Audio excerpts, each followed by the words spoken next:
What is up, YouTube land? How are you? We're good. Okay, good. Glad to hear it. We're back to... We're not. Yeah, that's right. Because the baseball game was rained out today. And everyone is just sick forever. I still have a cough for like 3 weeks. I don't feel bad besides a cough, but man. Yeah, it's just so annoying. I'm so mucusy too. It just doesn't end. And it's like mid-May now. Should not be getting sick this late in the year. Am I right, folks? That's right. Thank you, YouTube. Thank you for verifying that. Alright, what are we doing this time in Ender Magnolia? I forgot to get my reward. If you save all 6 students and then talk to the teacher like twice, you get like a little reward. And it also sets up later to get something else too. Nice little reward. Heck. You're a student. Zanzibar, forgive me. I kneel. Man. Even the fact that Vegeta's the one in the famous, like, I kneel. Of course, it's Vegeta. Toriyama, why did you hate Vegeta so much? I would say the one positive thing about Super. I know that you mostly like it, but I hate Super. But Vegeta in general is a lot better as a character in Super in terms of it feels like he's given material to do stuff in instead of just either seething at Goku or jobbing. And he jobs in Super, but he does stuff in it too. I mean, I can definitely understand some parts in Super to be upset with, but Beerus is a great new character. Whis is a great new character. The idea of all the universes fighting is really cool. It went way too long for me, but I enjoyed it. I mean, if you like the superficial amount of just fighting and powers, I mean, Super's good. Isn't that literally all DBZ is, though? There's always stakes in personal conflict, and Vegeta goes through a huge arc, and not true. Even Goku's a very static character, and I don't agree with. I mean, he was meant to pass the torch to Gohan. You could see that Goku was progressively becoming not the protagonist during the Namek saga. Right. And especially during the android, it really felt like he was meant to pass the torch. He was supposed to die and make Gohan the main character. I mean, he literally did. And right, he did, yeah. But they had to retcon all that because everyone hated it, and Gohan wasn't a good lead. So they just immediately, passing the torch, leaving Earth because he knew that his presence there, he's not a good protector because he likes fighting. He wants to invite conflict around him. And that was the big thing about him passing the torch, because he's I'm not a good protector. Let me go to the afterlife and have fun. But then they just have to retcon all that. Yeah. That's one of those situations. And that's something that obviously Z isn't perfect. I'm not a big fan of the Buu saga and everything. Buu saga is just too long. Oh yeah. I think that's all the house. It's 90 episodes, and it could probably be legit 30. Yeah, there's just so much. Especially when it's just fighting Buu over and over, and it's yeah, I mean, he has a different... It's cool, yeah, but way too long. But, it's one of those times where sometimes it is healthy to listen to your fan base. It's a really tough one, because you have someone like Neil Druckmann with Last of Us 2, where he was oh, people like Joel, huh? Well, watch this. And everyone was and he was I am smarter than you. And everyone was okay, well, I don't care about the series anymore, right? But there's also doing a little bit too much and following too much into what the fans want, because then it just becomes fan service, and that's pretty stupid as well. A lot of Super is definitely fan service, bringing Frieza back and being what if Lei Frieza had to fight alongside Lei Goku? Which is an interesting idea to begin with, but it's also when Frieza constantly turned on Goku, you were shocked Pikachu face. Frieza turned on Goku? What? And maybe that was the point, just to be yeah, he's literally gonna... Goku's Goku is that version, that universe's version of Jesus. It's him turning to his guys and being one of you will betray me. And it's like Vegeta, Trunks, all the good guys, and then Frieza's sitting there, and it's like, one of you will betray me, but I just don't know who it's gonna be! In general, Frieza's stuff is one of the better parts of Super, even if it's like obviously like super fan service. Right. Bring Frieza back because he's the most popular villain, but I think it works. Have they ever... I was actually thinking about this the other day, because we got a bunch more DBZ figures in. They brought Nappa back at some point for a little bit, right? I want to say... It was like during... It was... I think they brought him back like very briefly in the Super Android 18 arc, Super Android 17 and GT. In GT, okay. Have they ever, for any moment, brought Raditz back? I don't believe so. That's very interesting to me, because, Raditz appears in the first episode of Z, and he is like the reason everything happens, right? I mean, he's the first person to kill Goku. Right. I'm personally okay. Well, and also, he's the one who sends the message to Vegeta, right? And that starts all that crap. I mean... I'm personally fine with it because the entire conceit of Goku as a character is that he was a very low-level Saiyan with absolutely nothing going for him in terms of, like, genetics or, like, family, you know, like, just going off, like, his, like, lineage. Bardock was, like, a grunt, right? And, like, the reason why Goku became so strong is because of his incredibly unique upbringing and his mindset that was completely opposite from all Saiyans. So if they retconned it to be like, oh, Raditz is also a Super Saiyan, and he's also the Chosen One, which they kind of did with Bardock. Everything, they never did it in the anime, but they did like a saga in the manga where they really went into Bardock's like backstory, and it's so cringeworthy. Yeah, but wasn't the thing that there wasn't a Super Saiyan for like 1,000 years or something like that before Goku? Yeah, I mean, I don't... Wait, and was that Super Saiyan, the legendary Super Saiyan, that's Broly, right? Yeah. Although, okay. How was he brought 1,000 years into the future? What? Because the legendary Super Saiyan, the last one before Goku was like generations ago, like thousands of years ago, right? I think it's... The entire basis of Broly is that he is like a Mary Sue in terms of growth. He grew up and he just has god tier genetics, and it made Vegeta and King Vegeta jealous, and they sent him off to the asteroid. Okay. I don't know much about Broly. I remember watching, because I heard so much about it, the movie Bio Broly, which is like considered one of the worst movies ever made, not even just anime. And I was like, what is happening here? Just the whole 60 minutes or whatever it was, I was like, what is happening in this movie? That was the one where Broly like is like brought back, but he's like a puddle of goop, and you're like, what is happening here? It was very interesting. Yeah, Bio Broly is absolutely horrible. I mean, the second Broly movie is also pretty bad. The movies that never got brought over to America until like years and years later, you're like, yeah, I get it. I get why that's a thing.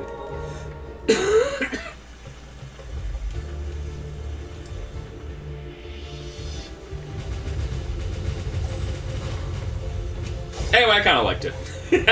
I don't know. I kind of like Super. It wasn't too bad. I'm kind of waiting for... I forget what the newest one out there yet for it to get a dub. Daima? Yeah, Daima. Because I hear that it's just like retcon GT. I mean, it sounds... I'm not going to sing GT's praises. I mean, that's for sure. It's more Dragon Ball to watch. GT is very flawed and very bad, objectively, even though I have nostalgia for it. But they brought back Super Saiyan 4 in it, and it's like, come on, guys. I just like how Super Saiyan 4 is objectively the coolest looking form of any Super Saiyan, and potentially anything ever. It's just really cool. It's really cool. And, I mean, if they're gonna bring back... Toriyama was so mad that they came up with it without him, that he was like, nah! If they're gonna bring back a transformation to pilfer off of, might as well be Dude, 4's so cool. Why did it take them so many years to be like, hey, you know what? They're literally monkeys, and they turn into... What's the giant monkey? Great Ape? Yeah, the Zaro. And it's like, why not just mix Super Saiyan and Great Ape? And it's like, Yeah, do that. That's awesome. Yeah, it's a great idea. We talked about. I think we talked about this during Metroid Prime 3, but I think Super Saiyan is cool. It's undoubtedly iconic and cool, but it has nothing to do with being a Super or Saiyan. Right. It's something that they only brought up during, the second that they go out in outer space and they're going to Namek. It's like, did you hear about the Super Saiyan, the Legend of the Super Saiyan? It's like, oh yeah. When's the last time that any character became a Great Ape? Was that like literally Vegeta in the Vegeta saga? Yeah, I mean, if you go with GT, when Baby is possessing Vegeta, he goes Great Ape. But GT. So first of all, I need to point out to everyone watching, the single greatest moment in Dragon Ball history, don't at me, although you can comment on this video below, is when Yajirobe sneaks up on Vegeta and cuts his tail off. Single greatest moment. Yeah, I mean, it's just perfect. Like, that is amazing storytelling, because Yajirobe, obviously, he sucks, but he's like a cool suck character, you know? And that's wonderful. And it's a believable way to get out of the situation where, like, Goku is, like, just absolutely defeated. And I think Vegeta was, like, showing off and stuff like that, and Yajirobe was just like, ugh! Like, yeah, I mean, at that point, Goku's, like, completely incapacitated. He used the Kaioken too much, and he cannot win. 11 out of 10 storytelling, so cool. And my question is, when new Saiyans are like, was Gohan was born with the tail, right? Yeah. So that means that I forget what their names are, but Gohan's daughter Pan would be born with a tail. I'm not 100%, but I don't think she's ever been shown with a tail. My only question is, when future Saiyans are born, like I don't know what Trunks' kids' names are or whatever. Trunks Jr. or whatever, are they born with tails, and do they just immediately cut them off when they're babies? I mean, Goten never had a tail, so they probably just immediately cut him off. Yeah. Could you imagine a baby just like one day just turning to 500 feet tall because it's a full moon? That's pretty frightening. So I would understand, but I didn't know if there was like a lore for that. Or if you get to the point where like you're so diluted that you're like 1/8 Saiyan. Yeah, in terms of Pan... Because she would be 1/4 Saiyan. They never showed anything like that, so... Yeah. It's either two diluted genes or... That was my problem with the end of Z and then GT, and then I guess maybe even Super, where it's like every single character flies. I remember when Goku used the Nimbus Cloud. And he literally used the Nimbus Cloud in Z. It wasn't just when he was a kid in Dragon Ball. I don't know when he started to actually fly.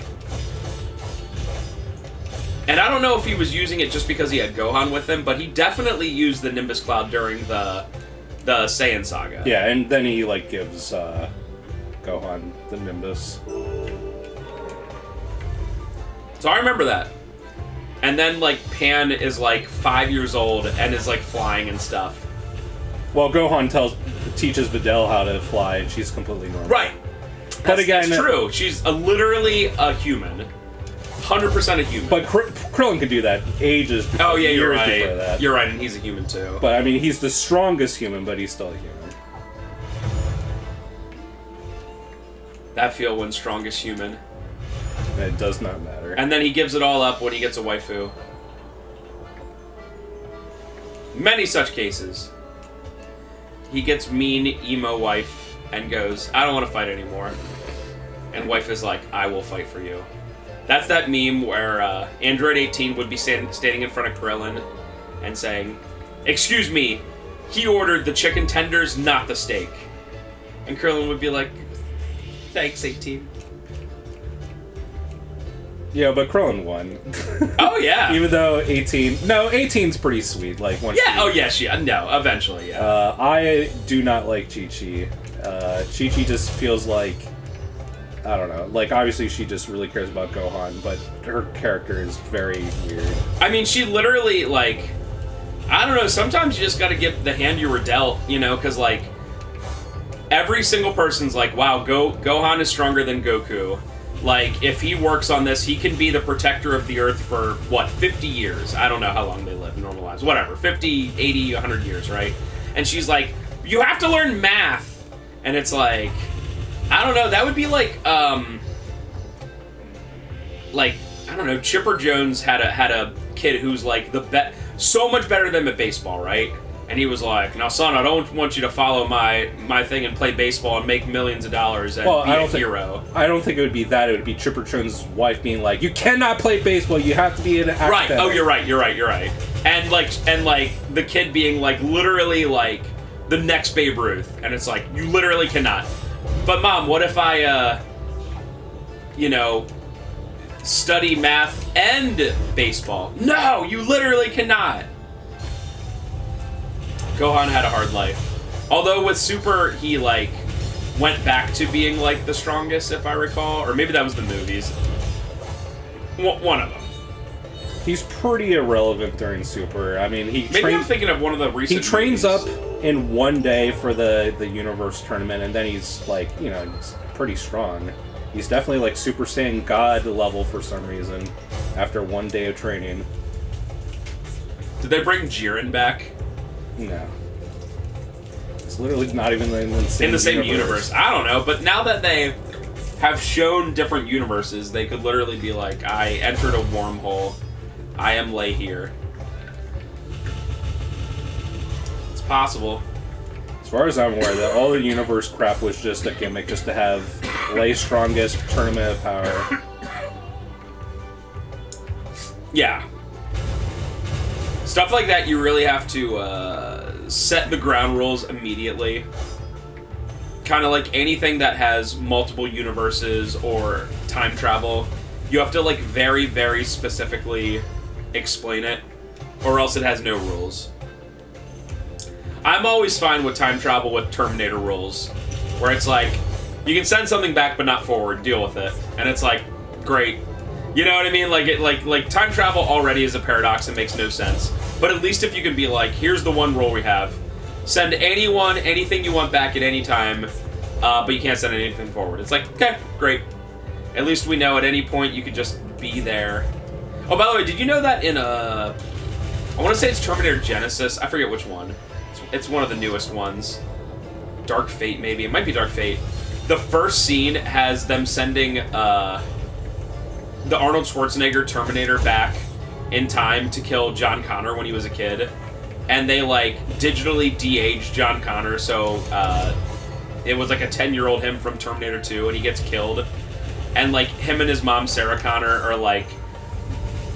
I think they're at a tiki bar, and she sends him to get her, like, a margarita or something like that, and Terminator just shows up and kills him. That's the start of the movie. People were pretty happy with that. And, like, it's already, like, Terminator Genesis was already retconning everything after 2, and then Dark Fate just retconned Genesis and then made Terminator 2, like, irrelevant and pointless. It's like, cool franchise, guys. By the way, I asked a question several months ago, so I expect all of you huge CIB heads to remember. But I asked, what franchise is in the worst place right now? And it's Alien, Predator, or Terminator. So I'm going to take Predator out of that, because Predator had a really pretty dang good movie called Prey.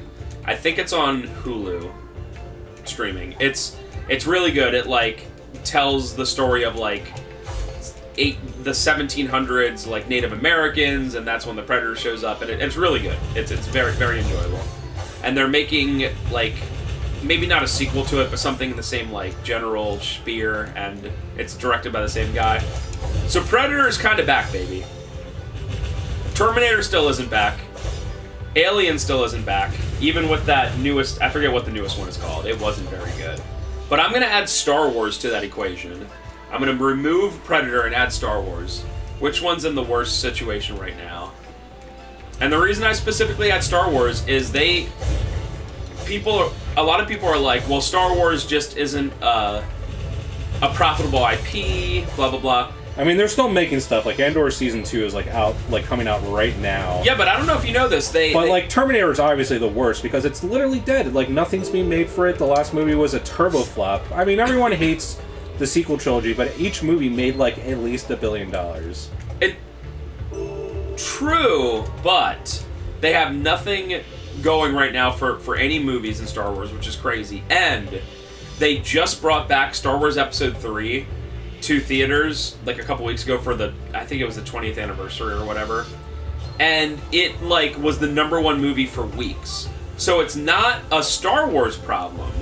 It's a Disney Star Wars problem. It's not that people don't care. It's they don't care about what they're currently doing. Which was very interesting to me because I was like, yeah, I might want to see this in theaters. And every time I like looked for tickets at our local place, it was like no seats anywhere. And I was like, what in the heck? It's a rehash of a 20-year-old movie. It's just putting it back in theaters. And it did amazing. I think that, I mean, obviously the new stuff sucks and no one likes it, but it shows that Star Wars isn't dead, unlike Terminator. True. No, I agree with what you're saying. If they put Terminator 2 back in theaters, it would not sell out for weeks. No. That's for sure. I would see it. But it would not do the numbers that Episode 3 did. I agree there. And guess what? Mike, I forget your last name from Red Letter Media.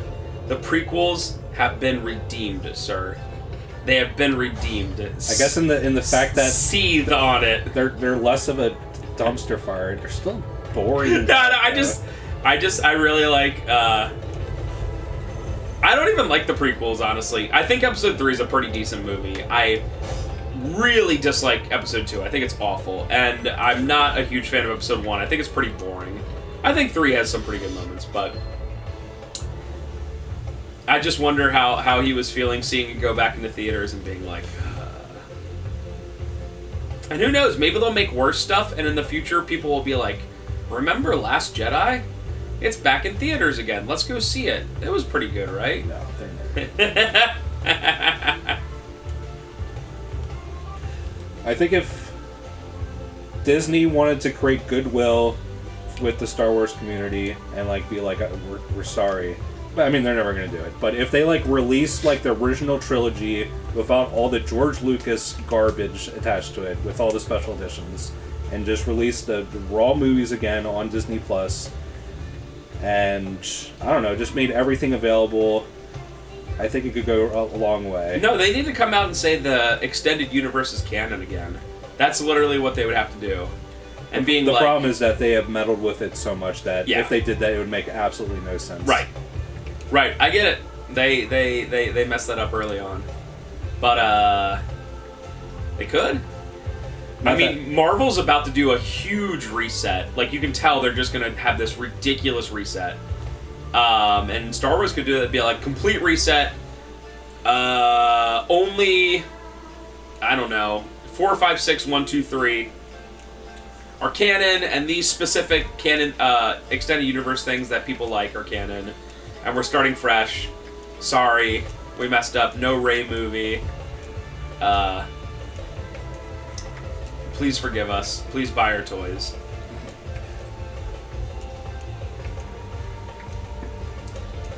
Dude, when people... Because we carry in the store, like, different... I don't want to say necessarily toys, but different, like, figures and related stuff and whatever. And when anyone calls or brings in Star Wars stuff, I'm like, I literally don't want it. Like, I don't even want to discuss a price because it's just not going to sell.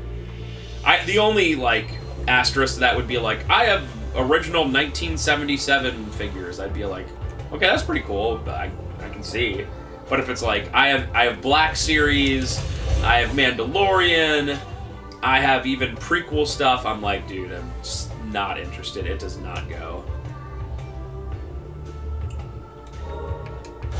Reign of Death. Yeah, we'll learn, we'll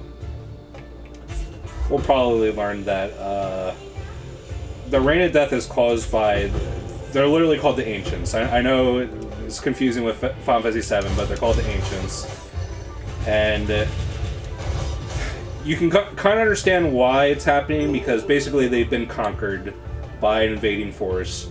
And all their malice and resentment is causing like all this stuff to happen. But it's because the Ancients are like a group of weirdo necromancers that hold grudges against everything. And it's like, I guess it's trying to be like Gray, being like, well, they're conquered, but they're also like ruining the entire world because the blight just like corrupts everything and spreads so fast, and you just cannot avoid it. Like, even if you shield yourself from the rain, they've shown over and over that you're just going to succumb to the fumes from it, too. Man, that's bad. Oh yeah, speaking of Last of Us, the series, the HBO series, Season 2 is going on right now. So Season 2 follows Last of Us Part 2. It's going to be multiple seasons because Last of Us Part 2 is so long. And isn't it crazy? Spoilers for a 5-year-old game. Episode 2, I think Joel is killed.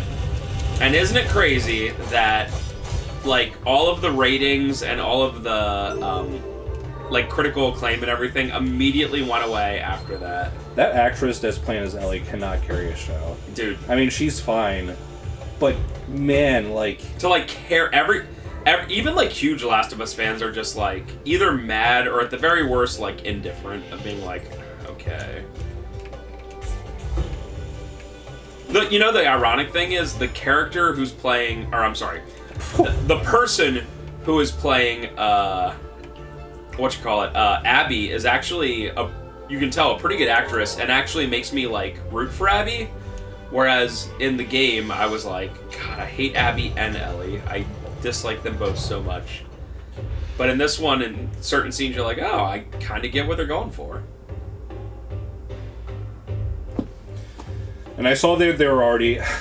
I already saw that they were trying to, like, mess with, like, Joel's characterization in the first season, making him a lot more, like, doubtful and, like, less assured, and already trying to make, like, Ellie, like, more, like, self-sufficient when it doesn't make any sense. Like, the entire point of Last of Us, the first one, is that Ellie is just a kid that has to cope with the reality of, like, how awful this world is.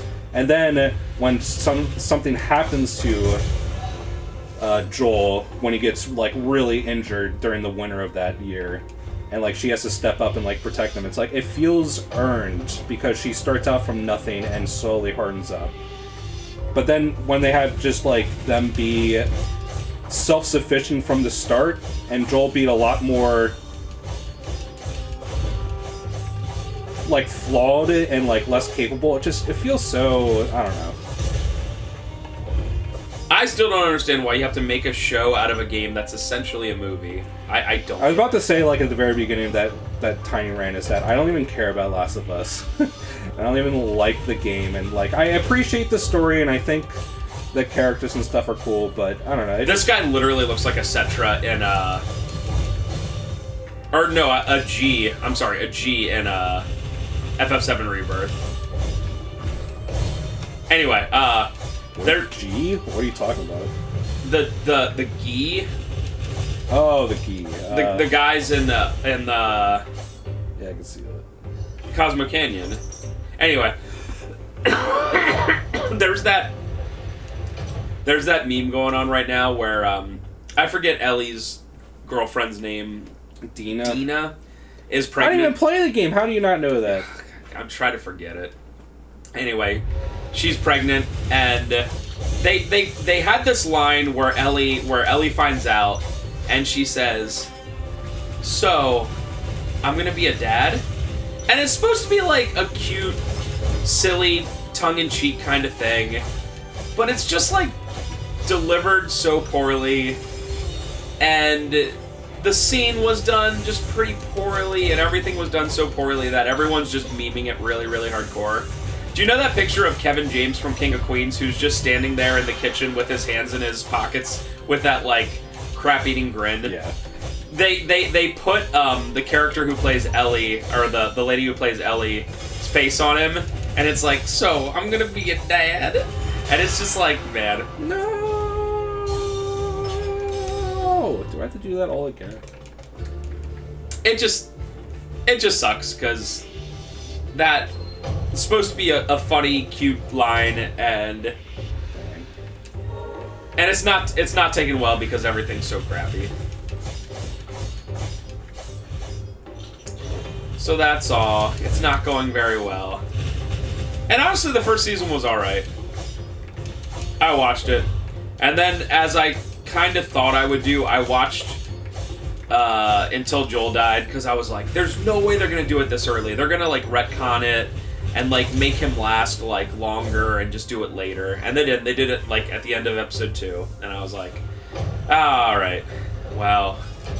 And then, like, 3 more episodes came out, and I was like, I know it's out. I just don't want to watch it. And that's the end of my story. That is the story of how I did not consume a thing. And nothing happened, because I'm Chudda. You say, Chudda, what will happen if? And I say, nothing. Nothing will happen.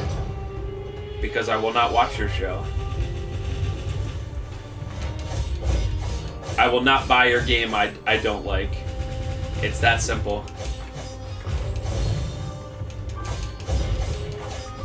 Although I am getting more interested, speaking of games, in Claire Obscure. No, I did not want to use my revive. That's why I died last time. It sucks. It is pretty nuts how... I mean, I know you're playing on, like, the hard mode and everything, but how much they can take, even this level 2 guy.